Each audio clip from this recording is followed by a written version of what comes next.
Hey there, Larson Heights. Welcome to Bedtime Stories with Mrs. Schatzko. And tonight we are going to read the Lorax, in our March Literacy Challenge against North Elementary. So Larson Heights, keep ticking off your boxes and get ready to hand them in on the 27th. Today, the Lorax by Dr. Seuss. At the far end of town, where the grickle grass grows and the wind smells slow and sour when it blows, and no birds ever sing excepting old crows, is the street of the lifted Lorax.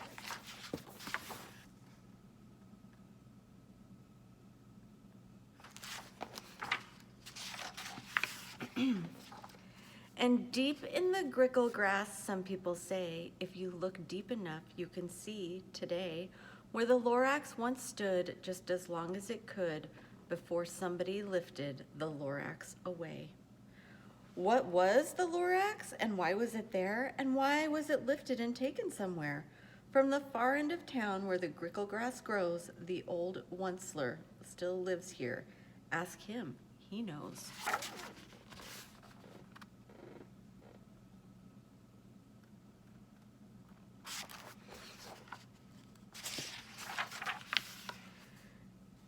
You won't see the Onceler, don't knock at his door. He stays in his lurkim on top of his store. He lurks in his lurkim cold under the roof, where he makes his own clothes out of muffered moof. And on special dank midnights in August, he peeks out of the shutters, and sometimes he speaks and tells how the Lorax was lifted away. He'll tell you, perhaps, if you're willing to pay.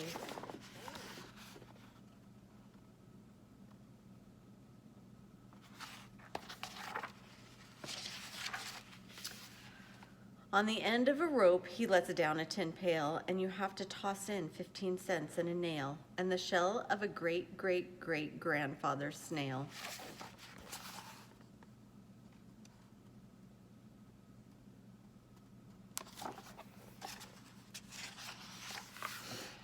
Then he pulls up the pail, makes a most careful count to see if you paid him the proper amount.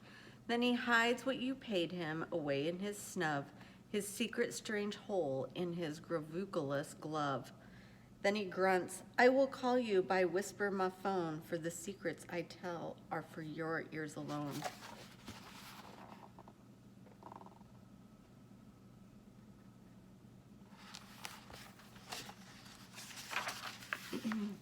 Slup, down slups the whisper my phone to your ear, and the old Onceler's whispers are not very clear, since they have to come down through a snurg jelly hose, and he sounds as if he had smallish bees up his nose. Now I'll tell you, he says, with his teeth sounding gray, how the Lorax got lifted and taken away. It all started way back, such a long, long time back.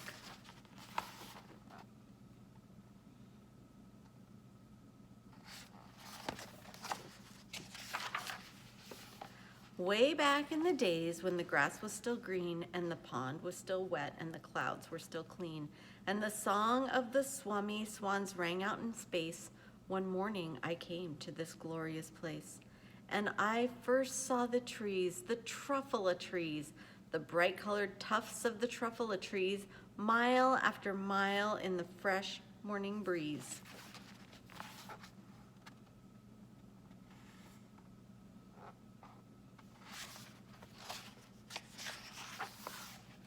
And under the trees I saw brown barbaloots frisking down about in their barbaloot suits as they played in the shade and ate truffula fruits. From the rippleless pond came the comfortable sound of the humming fish humming while splashing around.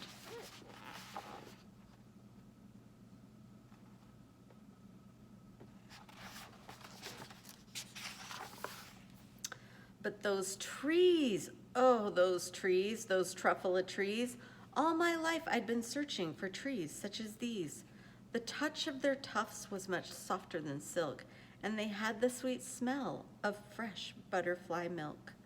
I felt a great leaping of joy in my heart. I knew just what I'd do. I unloaded my cart.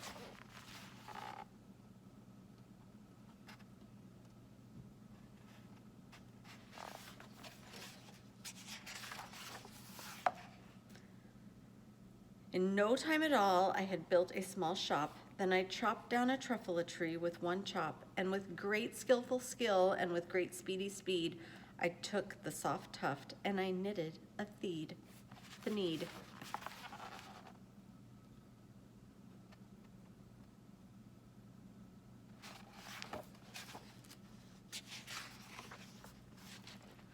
The instant I'd finished, I heard a gazump. I looked. I saw something pop out of the stump of the tree I'd chopped down. It was sort of a man. Describe him? That's hard. I don't know if I can.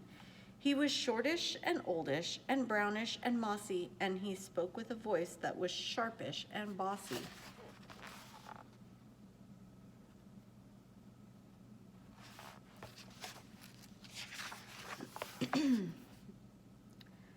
Mister, he said with a sawdusty sneeze, I am the Lorax, and I speak for the trees. I speak for the trees have no tongues, and I'm asking you, sir, at the top of my lungs. He was very upset as he shouted and puffed. What's that thing you've made out of my truffula tuft?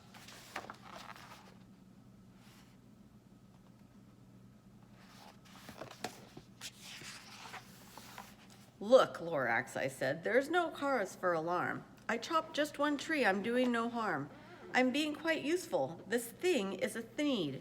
A thneed's a fine something that all people need. It's a shirt, it's a sock, it's a glove, it's a hat. But it has other uses, yes, far beyond that.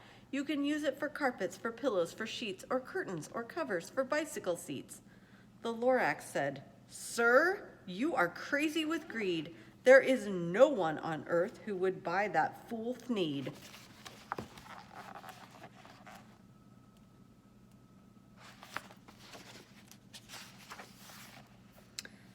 But the very next minute, I proved he was wrong. For just at that minute, a chap came along, and he thought that the thneed I had knitted was great. He happily bought it for $3.98. I laughed at the Lorax. You poor stupid guy. You never can tell what some people will buy.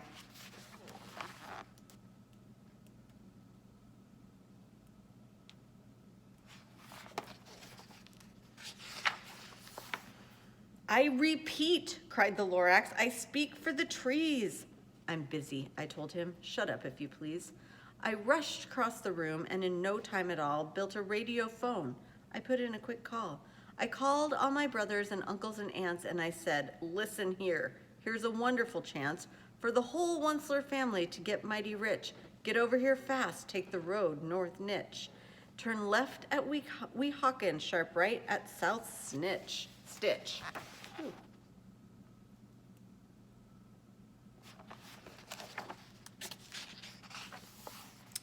And in no time at all, in the factory I built, the whole Onceler family was working full tilt.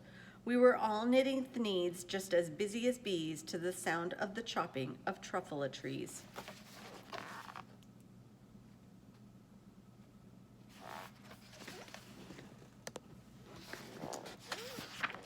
Then, oh, baby, oh, how my business did grow. Now chopping one tree at a time was too slow. So I quickly invented my super axe hacker, which whacked off 4 truffula trees at one smacker. We were making thneeds 4 times as fast as before, and that Lorax, he didn't show up anymore.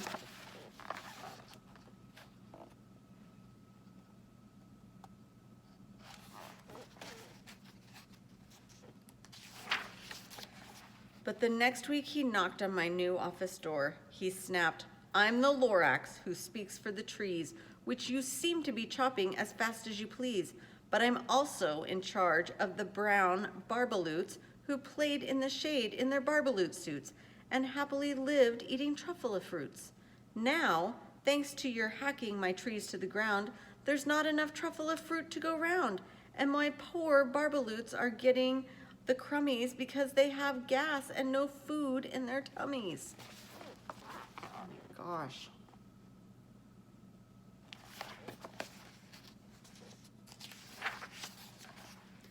They loved living here, but I can't let them stay. They'll have to find food, and I hope that they may. Good luck, boys, he cried, and he sent them away. I, the Onceler, felt sad as I watched them all go. But business is business, and business must grow, regardless of crummies and tummies, you know.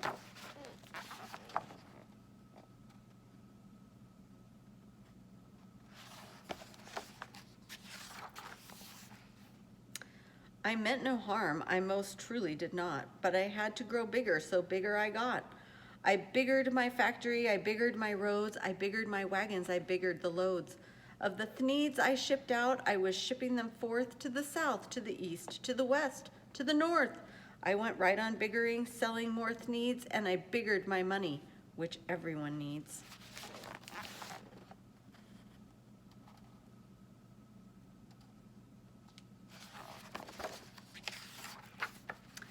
Then again he came back, I was fixing some pipes, when that old nuisance Lorax came back with more gripes. I am the Lorax, he coughed and he whiffed. He sneezed and he snuffled, he snargled, he sniffed. Onceler, he cried with a cruffulous croak. Onceler, you're making such smoggless smoke. My poor swoomy swans, why they can't sing a note. No one can sing who has smog in his throat.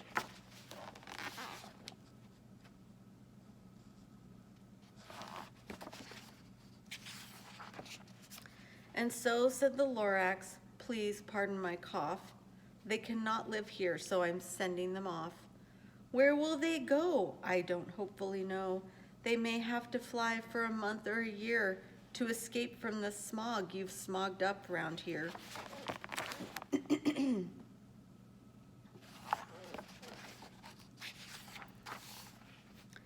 What's more, snapped the Lorax, his dander was up, let me say a few words about Gluppity-Glup. Your machinery chugs on day and night without stop, making gluppity-glup and schloppity-schlop. And what do you do with this leftover goo? I'll show you, you dirty old Onceler man, you.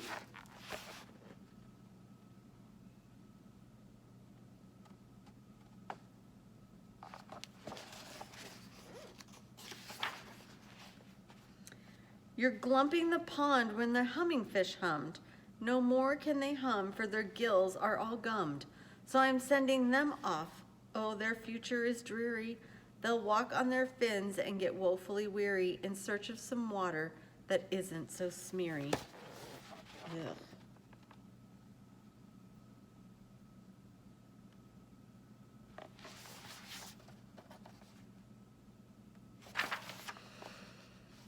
And then I got mad. I got terribly mad. I yelled at the Lorax, now listen here, Dad.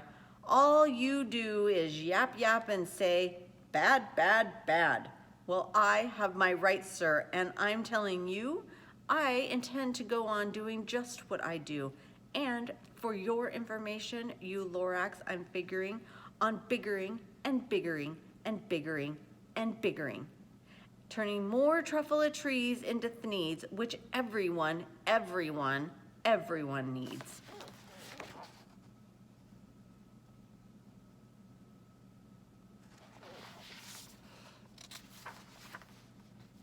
And at that very moment, we heard a loud whack. From outside in the fields came a sickening smack of an axe on a tree. Then we heard the tree fall, the very last truffula tree of them all.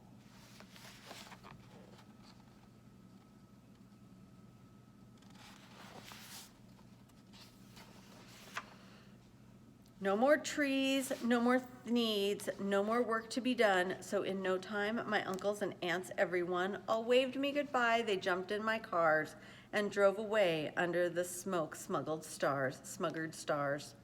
Now all that was left neath the bad-smelling sky was my big empty factory, the Lorax and I.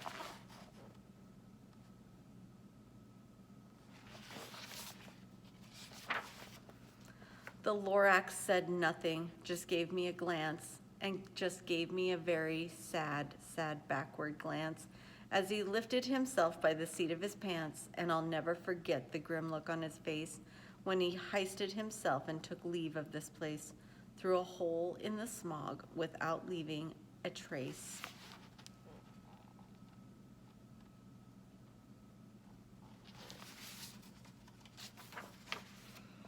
And all that the Lorax left here in this mess was a small pile of rocks with one word, unless. Whatever that meant, well, I just couldn't guess. That was long, long ago, but each day since that day, I've sat here and worried away. Through the years, while my buildings have fallen apart, I've worried about it with all of my heart.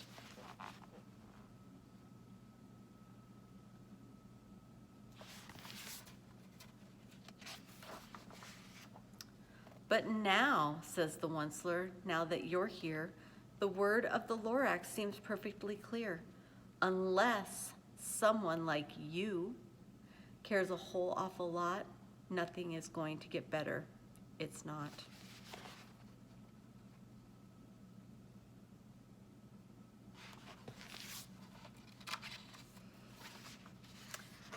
So catch, calls the Onceler, he lets something fall. It's a truffula seed. It's the last one of all. You're in charge of the last of the truffula seeds, and truffula trees are what everyone needs. Plant a new truffula, treat it with care, give it clean water and feed it fresh air. Grow a forest, protect it from axes that hack. Then the Lorax and all of his friends may come back.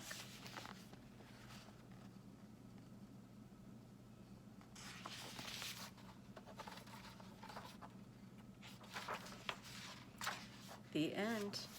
What do you think he needs to do? So I'm going to read you the back of the book because I think it's also important, and hopefully you understand what it means. So it says, join the campaign to help save the real life Lorax forest. Unless someone like you cares a whole awful lot, nothing is going to get better. It's not. In 1971, when Random House first published Dr. Seuss's The Lorax, it sent forth a clarion call to industry and consumers alike to conserve the Earth's precious and finite natural resources. The message of this whimsical yet powerful tale resonates today more profoundly than ever. In every corner of the world, we are at risk of losing real-life brown barbaloots, swami swans, humming fish, truffula trees, and the forests they all inhabit. Together, Dr. Seuss Enterprise and Random House proudly sponsor the Lorax Project, an ongoing, multifaceted initiative designed to raise awareness of environmental issues and inspire earth-friendly action worldwide by passionate individuals of all ages. To learn more about the Lorax Project and how you can help, visit seussville.com/Lorax Project. It is right here. Can you see that? So maybe that would be a project for some of you to look at. Have a wonderful evening, Larson Heights. Sweet dreams. Keep soaring with the eagles, and I cannot wait to see you all tomorrow morning. Come tell me what you think of Dr. Seuss's The Lorax, and if you went to this website to see what you can do. Have a wonderful evening.